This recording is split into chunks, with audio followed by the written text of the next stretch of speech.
E muito boa tarde, pessoal. Hoje estamos aqui em mais um podcast onde nós entregaremos mais uma transformação para você que nos assiste aí. Aqui sempre trazendo conhecimento, sempre entregando o máximo, trazendo vivências, trazendo comportamentos, trazendo experiência para poder transformar a sua vida.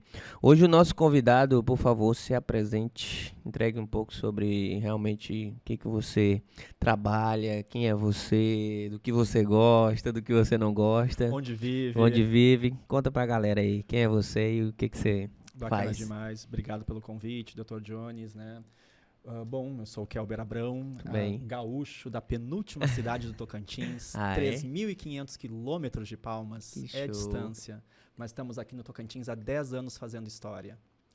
Trabalho junto à Universidade Federal do Tocantins, no curso de Educação Física e no curso de Psicologia, então são duas trajetórias a qual eu tenho muito apreço e Sim. reconheço que tenho feito uma boa trajetória e marcado significativamente nessas duas áreas no nosso estado. Estado Que esse que me show. acolheu e hoje é meu estado de coração. Quanto tempo que você tá aqui no Tocantins? 10 anos. 10 anos. Conta aí a experiência pra galera, como é que foi essa mudança de clima, que eu acho que é um dos principais, ainda mais vindo da sua terra, né? Um dos principais mudanças, né? Alterações que você sente. Como é que foi isso aí? A gente tem duas perspectivas, uma mudança climática e outra mudança cultural, e mudança, isso. psicologicamente falando, sempre gera um desconforto, que pode ser um desconforto ruim Boa. ou pode ser um desconforto bom. Quando é que eu vou entender que ela é um desconforto ruim? Quando ela me causa sofrimento. Boa. Quando é que eu vou entender que é um desconforto positivo? Quando ela me estimula, ela me motiva Quer crescer mais. a crescer mais. Foi o caso daqui. Na Boa. capital mais jovem do Brasil, a gente tem excelentes oportunidades. Ótimo. Um dos estados também mais jovens do Brasil, excelentes oportunidades. Jamais pensei que tão jovem eu tivesse a possibilidade de criar e coordenar o primeiro curso de educação física do nosso estado. Olha só. Isso é um peso, uma responsabilidade muito grande, né? Gigantesca. Conta mais aí, além da educação física, com o que você trabalha mais? A gente trabalha na perspectiva da psicologia também, tentando sempre associar a questão da ansiedade para a questão do desempenho. Boa. Então, por exemplo, no processo de emagrecimento ou de obesidade, o que a saúde mental reverbera em relação a isso e como que a gente pode criar estratégias de enfrentamento. Que show. E trazendo um pouco para a nutrologia, nós sabemos que é um dos fatores principais aí é a ansiedade, né? E assim, como médico do emagrecimento, que ajudo várias pessoas, um ponto que eu sempre bato e friso é a questão de controlar a ansiedade mesmo. Atividade física é um dos principais fatores aí para você realmente controlar. Mas na sua área, conte aí pra gente como é que a gente consegue dar esse suporte aí para você que está sobrepeso, para você que não está sobrepeso, para você que está buscando melhorar o quadro da ansiedade. Vamos pensar numa associação tanto Bora lá. da obesidade quanto da magreza acentuada. Boa. Porque a gente esquece, às vezes, nesse caráter também. Sim. Né? São extremos. Até falando, hoje eu estava com a nutricionista e aí ela falando assim, qual que é o tipo da ansiedade então, doutor? Tem ansiedade que eu só como? Eu falei, não, tem ansiedade que você não come. Uhum. Você passa o dia sem se alimentar. Exatamente. Tem essa vertigem também. Tem, o que a gente chama de magreza acentuada. Então, por exemplo, o fato que a pessoa tem uma associação, infelizmente, errônea sobre o processo alimentar. Boa. E aí a gente vai pensar do pressuposto. Algumas pessoas transformam isso numa ansiedade, numa compulsão alimentar, mas algumas pessoas fazem o processo contrário a isso e esquecem da alimentação. E aí isso pode desenvolver uma série de distúrbios alimentares e também um processo ligado à saúde mental dela. Entendi. Bulimia, anorexia são exemplos disso. Caraca, e assim, é algo que pra mim é muito simples chegar a galera do pessoal que tem compulsão alimentar, que tá obeso e tal, que é realmente o nosso nicho, né? Mas vez ou outra chega pacientes dessa forma e é algo que não se fala tanto sobre, tá? Fala, porque eu sou magro e tal, não sou ansioso. E a maioria tem ansiedade, a maioria realmente tem essa alteração. Mas me fala mais um pouco aí do que você entrega no ambiente da aula, né? Que o professor sempre tem algo a nos ensinar. Sempre também tem algo a aprender. Vou fazer um exercício que a gente fez num projeto ligado ao bico do papagaio. Então, quando a gente foi investigar a alimentação dos escolares, a gente estava vendo que eles estavam com um cardápio para as pessoas com sobrepeso. Boa. E naquela região era o contrário. Eu tinha problemas de pessoas com magreza acentuada. Então, não necessariamente sempre eu tenho que associar a ideia do cardápio a para quem está com sobrepeso. E isso que é um meio termo difícil de encontrar, porque algumas pessoas têm o problema da obesidade, mas algumas têm o problema da magreza. E aí, ambos extremos fazem mal à saúde. E quando você pega, você faz, a população tava com a alimentação para uma dieta até na escola, a gente traz muito pro cultural também, né? Uhum. Cara, como é que eu aprendi a comer? Como é que eu sempre vi as pessoas comerem? Será que é da obesidade ou da magreza acentuada? Então isso aí foi um trabalho excepcional. Foi excepcional, e colhemos bons resultados. E tem uma questão, Jones, que é interessante da gente pensar, é que algumas vezes a gente vai criando essas estratégias alimentares a partir de questões culturais errôneas. Por exemplo, a gente associa a ideia de comemorar. Comemorar vem da palavra comer. Isso. Então, se eu estou celebrando alguma coisa, eu preciso comer alguma coisa. Tem que ter alguma coisa na mesa. Alguma coisa na mesa. Só que o brasileiro associou uma ideia diferente, que é o bebemorar. Né? Então, primeiro a gente bebemora, né? Brincando com a língua portuguesa, depois a gente comemora. Sim. E aí, dentro desse processo, a gente vai ver que bebemorar tem mais calorias do que comemorar. Engorda ainda mais. Engorda ainda mais. E depois você ainda come, né? Exatamente. Depois você volta a beber. Principalmente nos flutuantes aqui que a gente, né, em Palmas, a gente tem esse hábito muito saudável, inclusive, né, de lazer, mas a gente tem que fazer esse controle, né, porque a gente associa sempre a comemorar a movimentos bons. Algumas vezes pode ser movimentos ruins, dependendo da forma como você trata o alimento. Ótimo. Você que está nos ouvindo aí, que é de fora de Palmas, flutuantes aqui são os barcos que a gente tem o prazer de compartilhar aqui no lago, né? Nosso lago aí tem um pôr do sol mais lindo do Brasil. Se você não é daqui, veja, venha nos conhecer, venha apreciar esse momento único que é o nosso pôr do sol aqui. Mas eu vou fazer um adendo, porque realmente eu concordo, porque eu já percorri, só falta Acre, Rondônia e Roraima. Caraca, já girou. Já girei, e tem viagem para Roraima, e eu tô super chateado que não vai dar para fazer o Monte Roraima. Caraca, não vai dar para fazer. Show. E aí, eu tenho que concordar que a gente tem o pôr do sol mais bonito do Brasil. Muito lindo, muito É o mais bonito do Brasil. Cara, final da tarde, ali 5 horas, se tiver no lago ainda ali. E as pessoas ficam bravas comigo, porque quando eu volto pro meu estado natal, e aí eu fico olhando, as pessoas assim, olha que pôr do sol do lindo, e eu olho assim, não. Calma, deixa eu te mostrar uma foto Exatamente. Aqui. Significa que o coração já é tocantinense. Olha aí, ó, já temos um tocantinense aqui de coração e que já vive aqui, né? Uma década. 10 anos, né? Caraca. Foi ontem, praticamente. Muito bem. E aí, me conte mais sobre você. O que gosta de fazer, atividades, hobbies. Conte mais um pouco pra galera aí, o que a gente conhece mais do Cleuber. Olha, eu vou separar em 2 momentos. O primeiro momento, a gente se dedica e a gente descobre com a maturidade que a gente gasta muito tempo com a carreira. E aí a gente faz um processo horrível, tanto físico quanto mental, que é o abandono de si. Então eu separo esses 2 momentos. Teve um momento que eu me dediquei muito à minha carreira, cheguei nos degraus que eu gostaria de chegar, mas eu me abandonei. E aí é o pior erro que a gente pode fazer. O que veio com isso, com esse abandono? 30 quilos. 30 quilos. E depressão. Aí você vai associar assim, profissional da psicologia que tem depressão, um profissional da educação física que não chega na obesidade, mas chega no limite do sobrepeso / obesidade, é o fato do abandono de si. É o cara que treina, que é personal, mas é gordo. Exatamente. É o médico nutrólogo que é gordo. E aí a gente vai trabalhar por uma questão da percepção do outro sobre o teu trabalho. Porque o outro começa a acreditar que você não é bom naquilo que você faz. Você é um ser humano. É um processo natural que você venha acontecer isso com você. Sim. Mas você escolhe a sua carreira em vez de você. Caraca. E aí você abandona o CPF lá, que a gente tá falando. Exatamente. Sobre isso, perdão. Abandona o CPF e o CNPJ tá lá. Tem crescendo, mas todo mundo precisa do seu... Todo mundo precisa do CPF. Aí tem uma frase que eu acho linda, que é: seja o amor da sua vida. Então, antes de eu amar qualquer pessoa, eu preciso me amar. E aí, então, nesta época, não existia o Kelber, que era professor da disciplina de lazer. Então, assim, eu estou ensinando uma coisa que eu não conseguia fazer.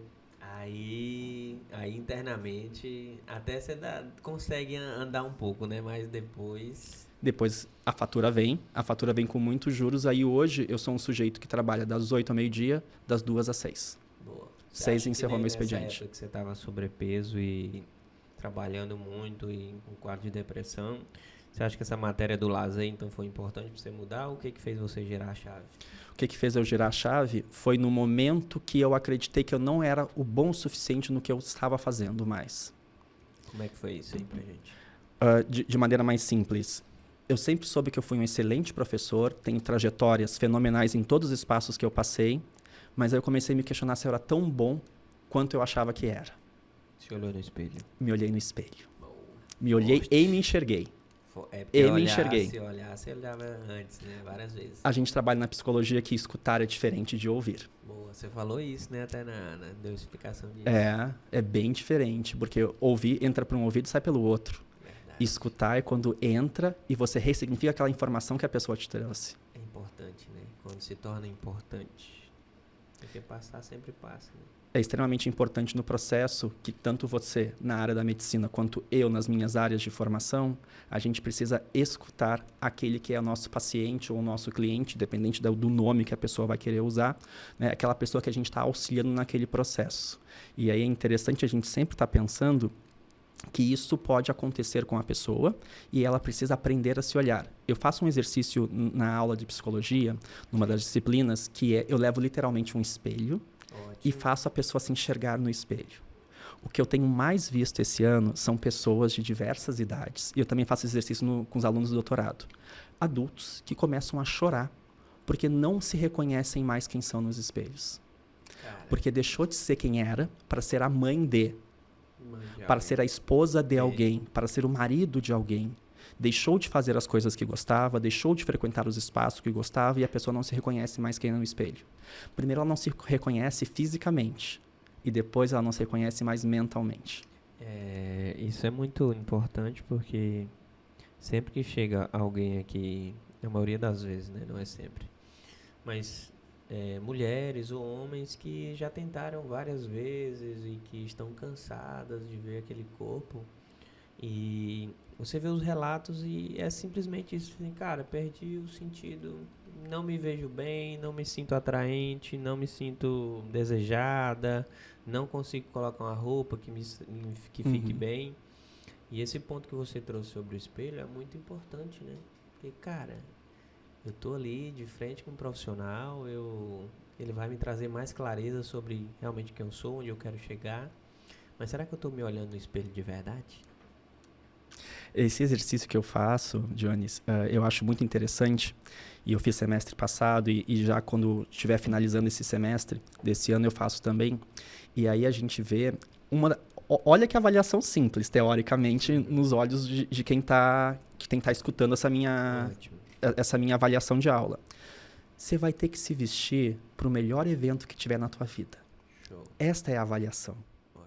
Então, eu vejo homens bem vestidos, mulheres bem vestidas, e eu vejo mulheres chorando porque fazia anos que não se maquiavam ou botavam uma roupa para sair. Porque dentro da rotina frenética que vão vivendo, que, né, na verdade não é vivendo, é sobrevivendo, vão esquecendo de viver o dia. E aí, quando ela para, se arruma e ela vê a percepção da imagem, algo que ela gosta, aquilo é um fator que muda o comportamento dela. Seja para que ela atinja o peso ideal, ou seja que ela atinja o objetivo que ela gostaria de. Porque antes de pensar na ideia do peso, a gente pensa na ideia do objetivo para a sua vida.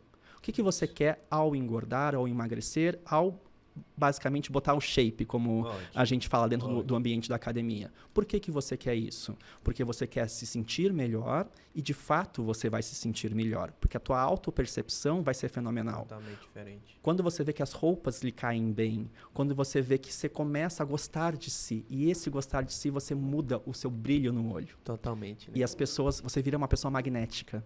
As pessoas começam a gostar de você. Você trazendo isso aí, uma coisa que eu vou praticar, nesse primeiro momento que o paciente chega, é realmente mostrar, trazer essa dor que ele está sentindo e tal, trazer clareza, mostrar ele no espelho. E quando ele voltar novamente, que ele já vai voltar automaticamente com melhor, sempre volta o melhor, pedir para que ele venha realmente com uma roupa muito bonita. É um exercício fenomenal. Caraca, porque tu não que tá só- te vestindo mais Aí, pros outros. Você tá se vestindo pra pra você. si. E sempre deve ser pra você. Tem uma frase que, quando a gente viaja de avião, a pessoa fala lá, né? A aeromoça, né? Ótimo. Que é, antes de colocar a máscara no outro, coloque Coloque em sempre a máscara em você. você. Caraca. E isso é um exercício de auto-amor. Porque se você não estiver bem com você, você não consegue ajudar. Aí as pessoas se colocam assim, a pessoa mais importante da minha vida é meu filho. Aham. É a minha mãe, é o meu pai. Não, é você. É você. Porque se você não estiver bem, você não Como é que você consegue. ajuda seu filho? Exatamente. E a gente tem isso, uma ideia ruim, que é uma ideia meio egoísta. Eu vou ser narcisista, eu vou me amar demais. Demais. Não. Não existe Se isso. você não se amar demais, primeiro que o outro não vai te amar. Aí tem uma frase lá no livro do Alice País das Maravilhas, que depois vem o desenho, Sim. né? Que ela assim, eu só volto quando você aprender a se amar. Caraca. Você precisa aprender a se amar. E às vezes aprender a se amar, a gente cria uma couraça, Sim. que as pessoas confundem com arrogância. Ué, não é. E não é. Não é. É amor E próprio. aí entra a vestígio do relacionamento, né? Uhum. Muitas vezes a gente entra no relacionamento e tal, se doa demais sem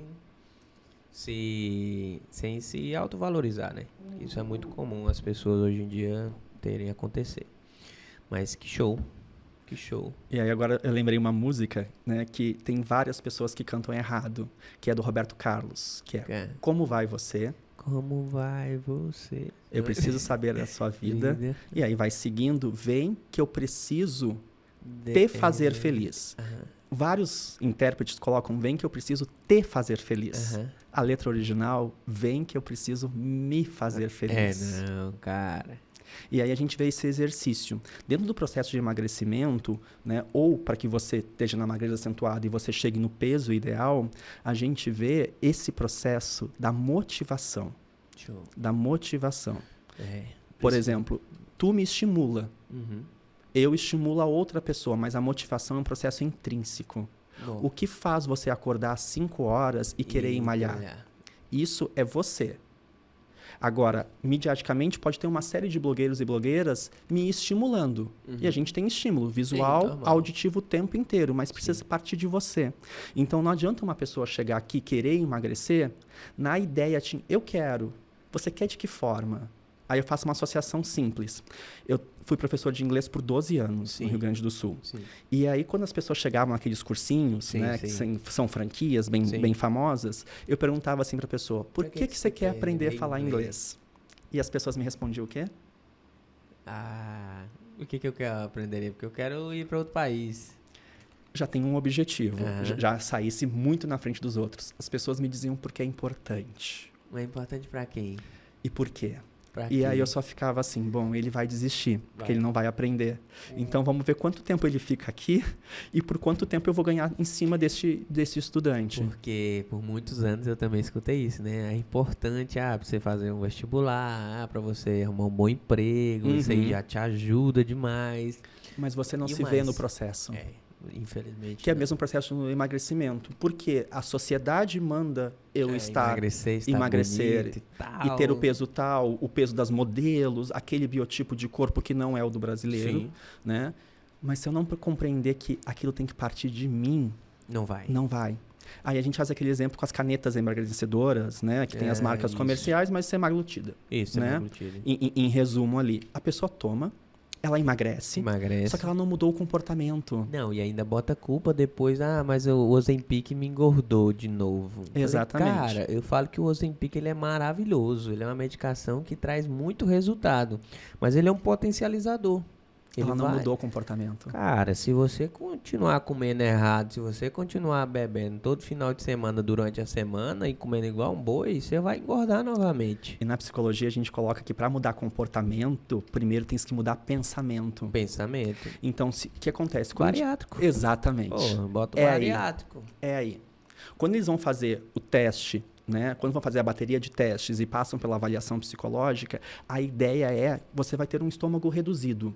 O seu comportamento tem que ser diferente. O seu pensamento tem que ser diferente. Na tua concepção, você comia 2 pratos de comida. Agora você vai comer 1/3 de um prato. Show. Só que mentalmente, tu vai ficar com a sensação de fome. Caraca, aí já era. Aí Já o cara era. volta. E ainda vem acompanhado de algum vício, né? Exatamente. Tem um vício, a maioria vem acompanhado da bebida. Então, é mudar, tirar uma parte do seu organismo, tirar a sua fome e permanecer com a sua mente de obeso. Exato. Porque o pensamento não mudou. E se não mudou o pensamento, o comportamento não muda. Não adianta. Falando aqui para os nossos telespectadores, você que é mais da área da psicologia, de entender mais da mente, quais exercícios você acha que seria interessante para a pessoa obesa aí mudar o seu comportamento? A gente tem uma ideia errônea que são exercícios aeróbicos. Né?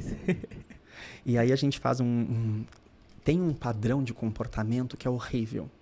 Porque as pessoas associam que para emagrecer é o aeróbico. Sim. Primeiro, né? E aí a pessoa fica 1 hora, 2 horas na esteira. Um trem que ele não gosta às vezes. Sem intensidade. E aí ela fica na ideia da eu mereço, da ideia da compensação. Então eu fiquei aqui 2 horas, então eu gastei muitas calorias. Vou compensar isso aí. Eu mereço porque é uma recompensa. E a gente trabalha esse formato de recompensas. A gente chama isso de estímulo-resposta. Ótimo. Né?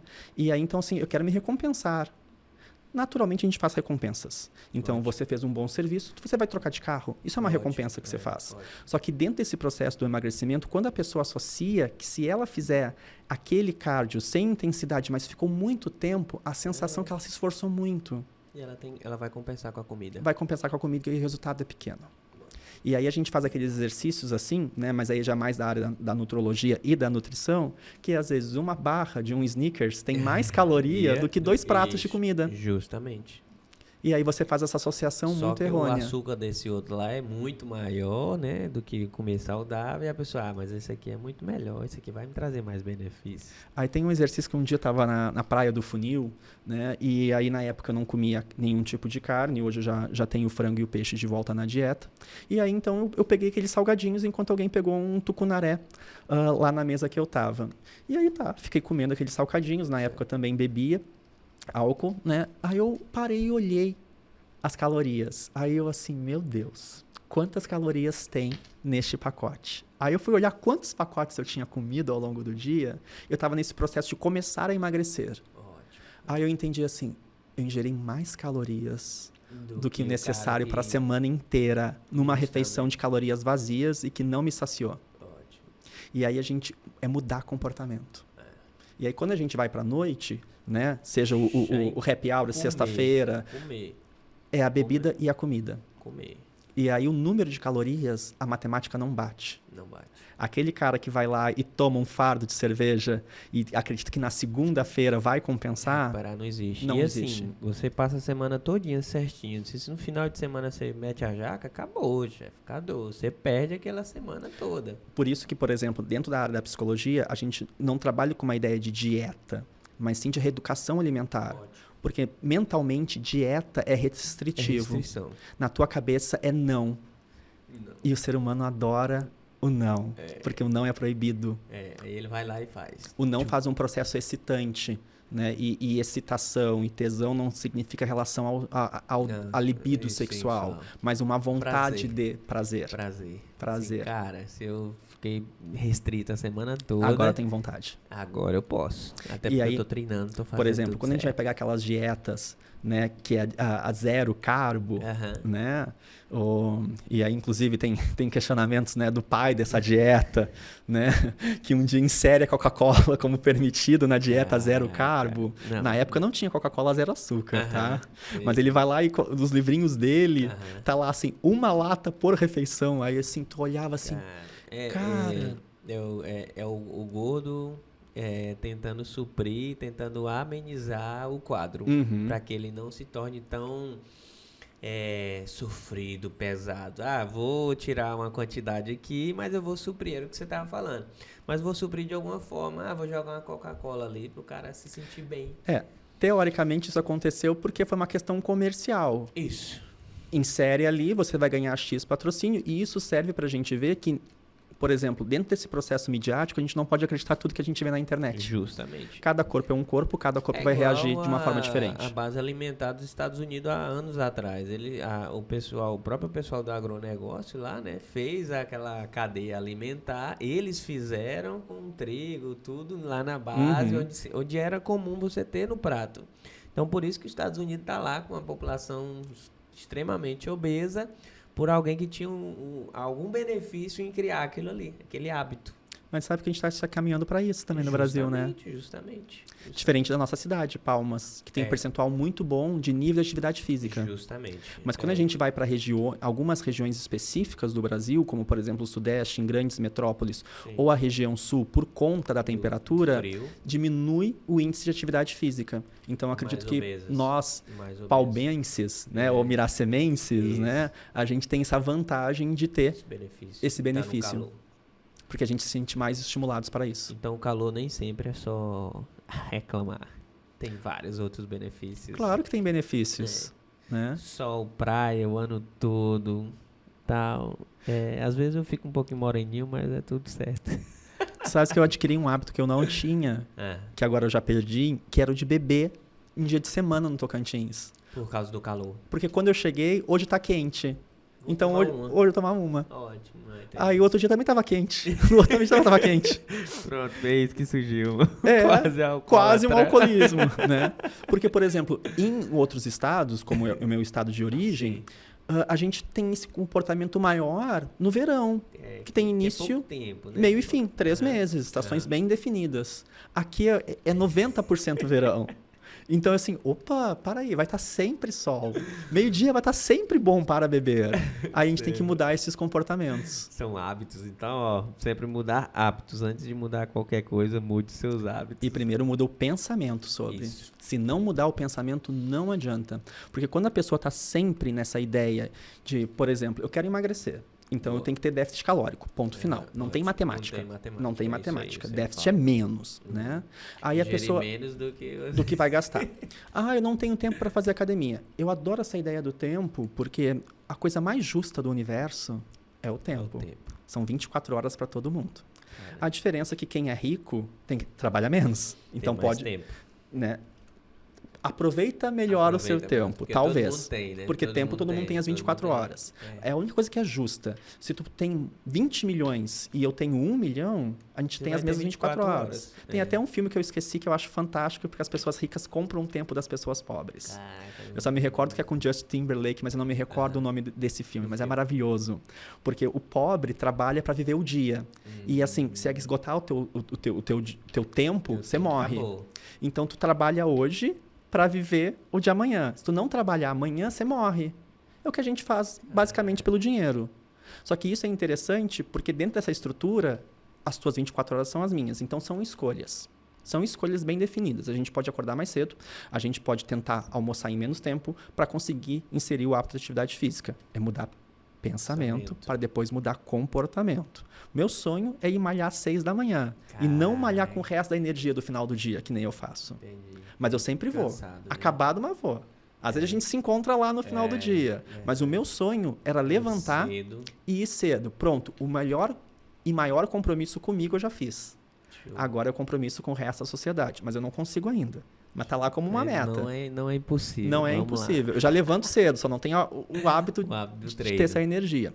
E nessa perspectiva da gente ficar pensando essa ideia de tempo, são escolhas. Aí a pessoa vai associar assim, não tenho tempo, mas ela tem tempo para ver o quê? Quanto tempo ela gastou no Instagram? E Netflix. E Netflix. Eu me peguei gastando muito tempo no Instagram. Cara, eu tava acordando e tal, e lá você sempre vai ali no banheiro, né, e tal, e senta e fica mexendo no Instagram, e às vezes levanta e vai na cozinha e tá ali no Instagram. E aí quando eu percebi isso, eu falei assim, cara, o quanto de tempo que eu tô perdendo. Então assim, levantou, vai lá, toma o banho na água fria, senta pra estudar e tal, e aí deu uma quantidade de horas mais ou menos ali, aí eu falei, cara, vou ver o que tem que repostar e tal, vou conversar, eu sempre respondo um paciente tudo ali. E aí, posteriormente, trabalhar. Se tu não é alguém que trabalha com redes sociais, nesse marketing digital, é sempre interessante você pensar na ideia dos marcadores de limite. Então, por exemplo, eu que sou uma pessoa que não trabalha com isso, Sim. eu tenho 1 hora. O dia que deu 1 hora do Instagram e ele fecha automático, eu fico assim, Caraca. eu gastei 1 hora da minha vida. E passa voando. E aí, quando eu falo isso para os alunos da graduação, eles ficam assim, nossa, eu faço 5, 6. E eu, gastou 5 horas da tua vida que nunca mais vão voltar. Aí eu faço um exercício que é, abre o teu celular e toca na lupinha. Que aí você vai ver ali o que os algoritmos te trouxeram a partir dos teus interesses. Justamente. E aí você é aquilo que você consome, não só internamente como alimento, mas mentalmente pelas coisas que você vê. Que isso influencia também. Influencia no teu comportamento, porque influenciou primeiro no teu pensamento. E aí você vai ver o que as pessoas estão consumindo ali. Às vezes são coisas vazias. Nesses 5 horas que você passou no Instagram, nas 2 horas, você podia ter cuidado de si. E esse cuidado de si é uma saúde mental e uma saúde alimentar também. Porque não deu tempo para fazer o almoço. E eu fiz um miojo. Não deu conta para fazer atividade física. Que não é comida. Grande parte das comidas pré-industrializadas não são comidas. São a sensação de né? De alimento. De alimento. Não tem nenhum nutriente. Né? Ah, eu faço comida congelada porque eu não tenho tempo. É quanto tempo você fica na rede social? Caraca, e aí dói, né? Aí dói. Aí você vê que são escolhas de tempo. E aí, por exemplo, são escolhas, porque as pessoas acreditam que é bonito dizer que está com a agenda cheia. Não, eu tô lotado. Tô lotado. Lotado, como se fosse importante ter a agenda cheia. E aí, com a percepção da idade, a gente descobre que é o contrário. Ter tempo para um café quando um amigo te chama é muito mais importante. Cara, eu já vivi a época dos plantões, né? Fazia plantão em UPA e tal. E ainda atendia no consultório pela manhã e à tarde ainda trabalhava no postinho. Então eu vivia nessa correria e eu me achava tão massa e tão legal e tal. E aí um dia eu cheguei em casa, né? Minha mulher é muito inteligente, falou assim, Johnny, sente aqui. Por quanto tempo você acha que você vai aguentar isso? Eu falei, cara, eu aguento isso aqui a vida toda. Eu sou forte, tal. E ela falou assim, tá. E o seu tempo, vale quanto? Eu falei, meu tempo vale R$1.000 por 12 horas, é muito bom. Porque um plantão vale R$1.000. E aí ela, tá, quanto tempo você demora para receber? 3 meses. Muito bem, então você a conta e tal. Então, resumindo, sua hora não vale nada. Aí eu, virei a chave. Falei assim, cara, tenho que mudar esse jogo. Aí falei assim, amor, o que a gente precisa fazer para eu poder sair desse plantão? E ela, se organizar e sair fora disso aí. Lembrar que se você não botar metas, isso vai ser algo que sempre vai te puxar. Eu falo assim, quero fazer uma conta ali de R$10.000. Vou fazer 10 plantão. Essa é a conta que a gente faz. Mas ele não faz a conta que ele demora 3 meses para receber. Ele não faz a conta que se ele faz uma compra hoje aqui, ela tem juros e tal. E aí foi isso, esse desmame. Saí primeiro da UPA Norte, depois saí da UPA Sul. E aí eu trabalhava na emergência do HGP também. E aí fui desmamando e tal. E aí senti aquele baque do, cara, não tô fazendo nada. Nossa, que coisa boa. Então, que é a ideia da percepção de valor. O que todo mundo quer na vida? Trabalhar menos e ganhar mais. Isso. E aí você começa a ver assim, começa a aprender a se dar valor. Quanto que vale a tua hora? Boa. Tua hora não tem preço, porque tua hora é vida. Muito bem. E a gente vende a vida. Galerinha, finalizando aqui o nosso podcast, porque hoje foi um dia incrível e o nosso cameraman já deu tchau ali pra nós. Eu sou o Dr. Jones Araújo, especialista em nutrologia, Instagram Dr. Jones Araújo. E o seu? Kelber Abrão, professor na Universidade Federal do Tocantins, nas áreas de Educação Física e Psicologia, @Dr. Kelber Abrão. Show, segue a gente lá e bora pra cima, dominar o mundo. Para o alto e avante.